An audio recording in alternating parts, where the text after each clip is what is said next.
What's up? It's her. What's the word? And today I'm finna go put up a garage opener. I had to get it out my mind. I gotta put up a garage opener, and I started on it yesterday. But as I was going to lift the door down and tried to turn on the motor to see if it'll lift the door up, it wouldn't come up no more. So I guess when they door had broke, when the spring had broke, they was trying to still use the motor, and it weared out the motor. So the motor not working no more. So now I got to put up the motor right after I put up the springs. Get the letter out of my way. Yeah, so that's what I'm finna do today. Finna show y'all the video. Let's get to it.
Okay, so I just got done putting up the motor.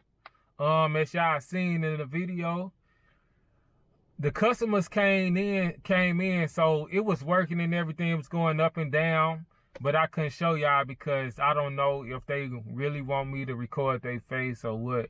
So, I mean, that was it. You know, it went up and down. I hate that, you know, y'all can see it. I gave them the remote, I programmed it, gave them a keypad on the side. So outside the keypad, you can turn it on and off or go up and down or whatever. They have to set their pin. So yeah, took me about 2-3 hours. I usually have more jobs than that. Whatever, put up motors, change springs, change rollers, anything like that. But today it looked like I only had about one job. They might give me some jobs later, but I don't know. So yeah, that's it. That's all I have for today. So see y'all later.